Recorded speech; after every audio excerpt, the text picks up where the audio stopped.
How to turn saffron into a $2,000 daily income. Using 5 proven techniques, this tiny jar of red thread is worth more than gold, and I've figured out how to harvest $2,000 worth of it every single day. By ditching traditional dirt farming for high-density vertical racks, we've turned a seasonal luxury into a daily paycheck. Watch how our precision climate-controlled drying maximizes every single stigma for peak profit. The infrastructure of red gold, deploying high-density vertical racks to bypass the limitations of traditional soil-based farming. Utilizing automated nutrient delivery systems that ensure corms reach peak flowering potential indoors. Transitioning from outdoor variables to a controlled environment that allows for 365-day production cycles. Building the vertical growing system. Traditional saffron farming has always been a seasonal gamble. Farmers plant corms in open fields, wait for a narrow autumn flowering window, and hope the weather cooperates long enough to harvest before frost or rain ruins the crop. The entire business model has been built around scarcity. One harvest a year, a few weeks of frantic hand-picking, and then 11 months of waiting. The moment we moved saffron indoors and stacked it vertically, that entire constraint disappeared. A high-density vertical rack system works by stacking shallow growing trays on shelving units, typically 5 to 8 levels high, inside a climate-controlled room. Each tray holds a dense planting of saffron corms, spaced closely because the corms don't need soil depth or wide root spread to flower. They need consistent temperature, humidity, and a defined light-dark cycle. Because the racks go up instead of out, a single room the size of a 2-car garage can hold the equivalent growing surface of several acres of open field. The frame itself is usually built from galvanized steel or aluminum, both chosen for corrosion resistance since the growing environment stays humid most of the year. Trays are lined with a well-draining substrate, often a mix of coco coir and perlite rather than heavy soil, which keeps the corms from rotting while still holding enough moisture between irrigation cycles. Spacing between shelves matters more than people expect. Too tight, and airflow stagnates, inviting mold. Too loose, and you waste vertical space that could hold another production layer. The real advantage of this vertical structure isn't just density, it's control. In a field, you're at the mercy of whatever the sky decides to do. Indoors, every variable becomes a dial you can turn. Temperature, humidity, light exposure, airflow speed, even the mineral composition of the water hitting the corms. That level of control is what makes a staggered, continuous harvest possible instead of a single seasonal one. The automated nutrient delivery and corm management. Saffron corms are unusual among bulb-like plants because they rely heavily on stored energy from the previous growing cycle, rather than pulling large amounts of nutrients from the surrounding medium while flowering. That means nutrient delivery isn't about flooding the corm with fertilizer. It's about precisely timed microdoses that support root development and replenish the corm for its next cycle without triggering rot or fungal issues. An automated drip or misting system handles this far more consistently than hand watering ever could. Sensors embedded in the trays measure substrate moisture in real time, feeding that data to a controller that releases a diluted nutrient solution on a schedule tuned to the corm's growth stage. During the initial rooting phase, the system favors a solution slightly higher in phosphorus, which supports root and flower bud development. As the plant approaches flowering, the ratio shifts to support the energy demands of producing the flower itself, and afterward, a maintenance solution helps the corm rebuild its internal reserves for the next cycle. Excrement matters here for a reason beyond convenience.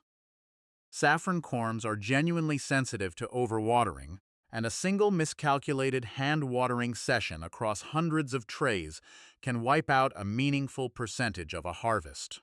A programmed system removes human inconsistency from the equation. It also frees up labor, Instead of paying workers to walk trays with watering cans every day, the system runs unattended, and labor gets redirected to the parts of the operation that still require human judgment. Harvesting the stigmas by hand, since no machine has yet matched the precision of a human hand, separating the three delicate red threads from the flower without bruising them. Corm management extends beyond a single flowering cycle. After a corm flowers, it needs a rest period before it can be induced to flower again, and part of running a continuous system is staggering thousands of individual corms across different points in that cycle.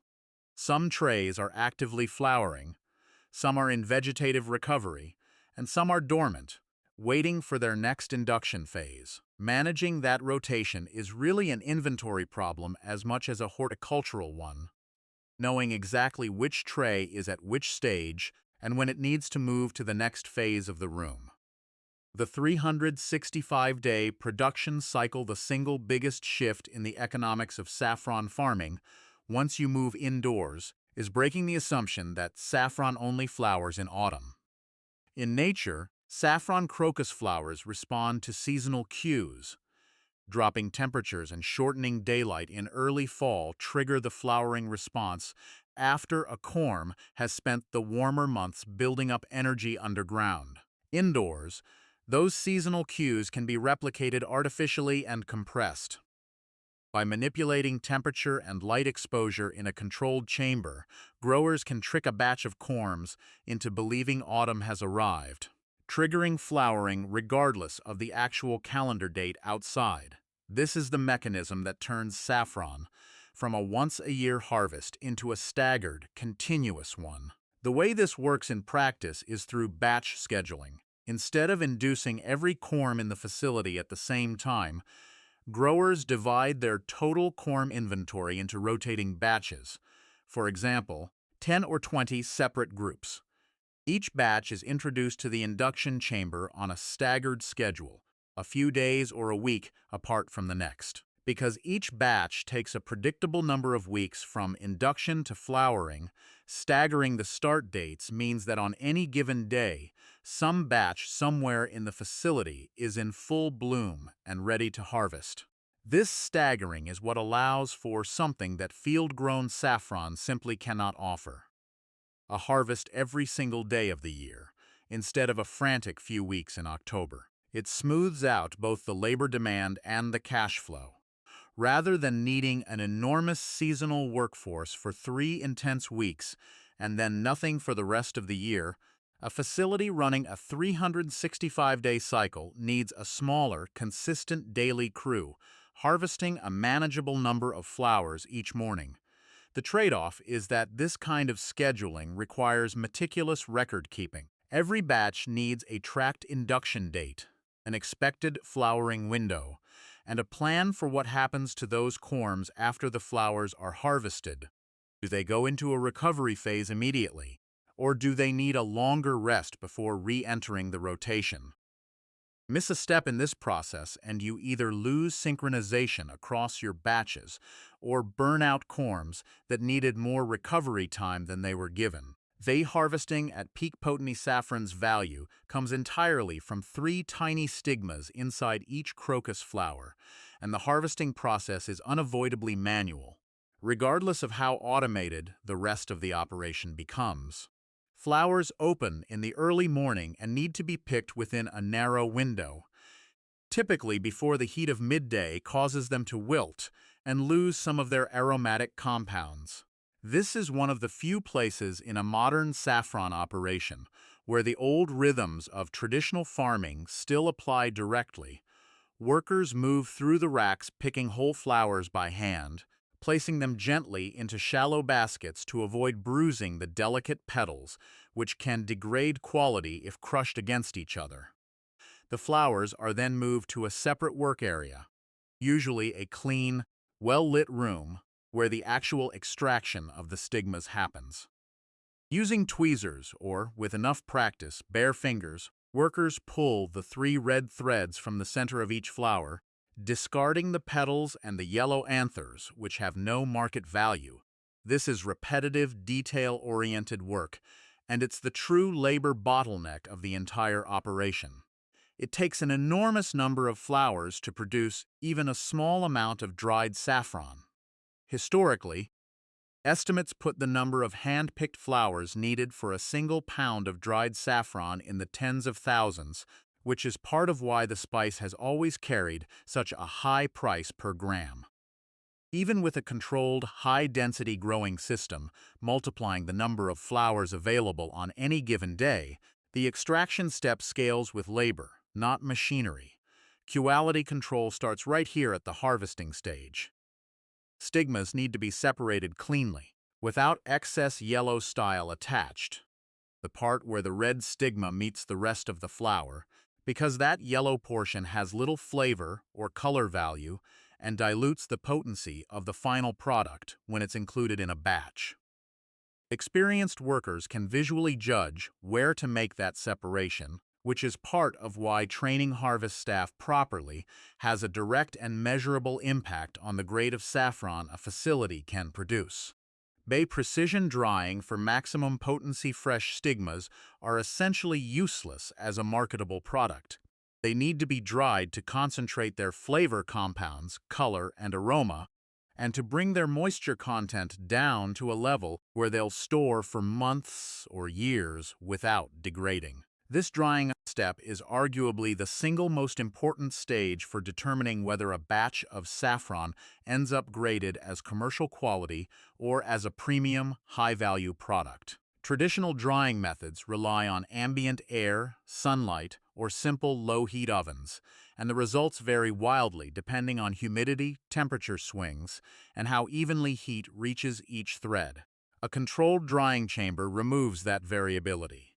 Threads are laid out in thin, single layers on mesh trays to maximize surface area exposure, and the chamber circulates warm, dehumidified air at a carefully maintained temperature, generally kept low enough to avoid scorching the delicate compounds responsible for saffron's color and aroma, but warm enough to pull moisture out efficiently within a matter of hours rather than days. Temperature control matters enormously here because saffron's prized compounds, crocine for color, picrocrocine for taste, and saffronol for aroma, are all sensitive to heat degradation. Dry too aggressively or at too high a temperature, and you cook off the very compounds that make the product valuable, ending up with threads that look the part but test poorly for potency. Dry too slowly or incompletely, and residual moisture invites mold growth during storage, ruining an entire batch after the fact. Humidity control during the drying process is just as important as temperature. A drying chamber that maintains low ambient humidity pulls moisture out of the threads more efficiently and reduces the total time needed in the chamber, which in turn reduces the total heat exposure the threads experience. Shorter, more efficient drying cycles at controlled temperatures consistently produce a higher graded final product than longer, slower drying under less controlled conditions. After drying, threads are typically weighed and tested, either through simple visual and aromatic assessment by an experienced grader or through lab testing that measures the concentration of crocin, picrocrocin, and saffronol against recognized international grading standards. This test result is what ultimately determines whether a batch sells as a basic culinary grade product or commands a premium price as a top-tier grade suitable for high-end restaurants, specialty retailers, or export markets. Grading, sorting, and building a premium product line. Not all saffron coming out of a drying chamber is equal, even from the same growing batch. Variation in thread thickness, color depth, moisture content, and how cleanly the stigma was separated from the yellow style all affect the final grade. Building a profitable saffron operation means treating grading as seriously as growing. Sorting typically happens by hand under strong, consistent lighting, where trained workers separate threads by color intensity and thickness, pulling out any pieces with visible yellow style attached, any broken or overly short threads, and any pieces that show signs of incomplete drying. The best threads, deep red, uniformly thick, with no yellow contamination, get set aside for the premium tier of the product line. This grading process is what allows a single day's harvest to be split into multiple product lines with dramatically different price points. The top grade might be packaged in small, elegant glass vials marketed to high-end culinary retailers or directly to Michelin-recognized restaurants, where chefs are willing to pay a substantial premium for guaranteed potency and visual consistency. A mid-tier grade, still good quality but with slightly more variation in color, or a small amount of style attached, can be sold through broader retail channels or wholesale to spice distributors. Lower grade material, including small fragments and pieces with more style attached, still has value. It can be sold in bulk to food manufacturers who use saffron as an ingredient in prepared foods, where visual perfection matters less than flavor and color contribution. This tiered approach matters enormously for daily revenue targets, because it means nothing from the harvest goes to waste. Even the byproducts of grading, the discarded petals and yellow anthers, have secondary markets. Petals are sometimes dried and sold for use in herbal teas or as a natural dye, and anthers have found use in some cosmetic and traditional medicine applications. A well-run operation treats the entire flower as a revenue opportunity, not just the three red threads at its center, and packaging and presentation as a profit multiplier for a product with as much history and cultural weight as saffron. Presentation plays an outsized role in what a customer is willing to pay. Two vials containing chemically identical saffron can sell for wildly different prices purely based on how they're packaged and where they're positioned in the market. Premium packaging typically means small format glass vials or tins, chosen specifically because they protect the threads from light and moisture, both of which degrade saff's potency over time, while also conveying a sense of quality and craftsmanship to the customer. Because saffron is sold and used in such small quantities, even a gram or two packaged attractively can be positioned as a specialty gift item rather than a bulk grocery ingredient, which supports a substantially higher price per gram than commodity spice pricing would suggest. Labeling matters here too, including information about the origin of the saffron, the grade or potency testing results, and even details about the growing method, for instance, highlighting that the product comes from a climate-controlled, pesticide-free indoor environment, gives customers a story to connect with, which in specialty food markets often translates directly into willingness to pay more. Traceability has become a meaningful selling point in the specialty spice world generally, since saffron has historically been one of the most adulterated spices on the market, with cheaper substitutes sometimes mixed in or entirely fraudulent products sold under the saffron name. A grower who can demonstrate a transparent, verifiable, single-source product has a real market advantage over anonymous bulk suppliers. Selling direct, restaurants, retailers, and repeat customers growing a consistent daily supply only translates into daily income if there's a sales channel absorbing that supply just as consistently. Relying on a single retailer or a single large order creates the same kind of boom and bust cycle that field farming has always struggled with, just shifted from a seasonal problem to a sales problem. The way around this is building multiple layered sales channels that each absorb a portion of daily output. Restaurant relationships tend to be one of the most reliable channels once established. Chefs who use saffron regularly, in paellas, risottos, broths, and pastries, need a consistent, reliable supply, and many are frustrated by inconsistent quality from typical wholesale spice suppliers.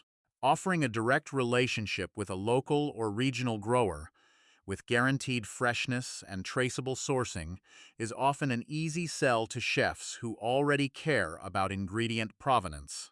These relationships tend to develop into standing weekly or bi-weekly orders, which provides a predictable baseline of revenue that isn't dependent on marketing or one-off sales.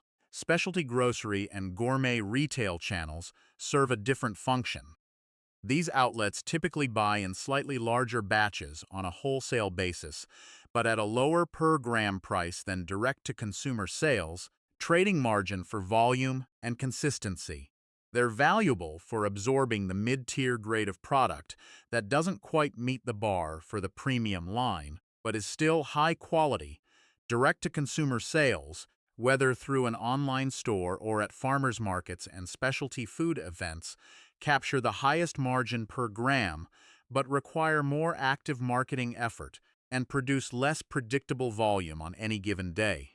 This channel works best for the top-tier premium product line, where the story of the growing method and the transparency of sourcing can be communicated directly to an end customer willing to pay for both quality and narrative. A mature operation usually ends up blending all three channels, using restaurant and wholesale relationships to guarantee a baseline of consistent revenue that covers operating costs, while direct-to-consumer sales of the premium tier provide the higher margin income that drives overall profitability.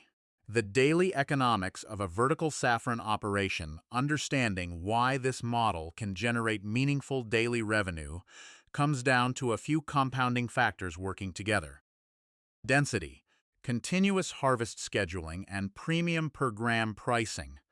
Saffron has always commanded an extraordinarily high price per gram compared to almost any other agricultural product, a reflection of how labor-intensive hand harvesting is relative to the tiny final yield.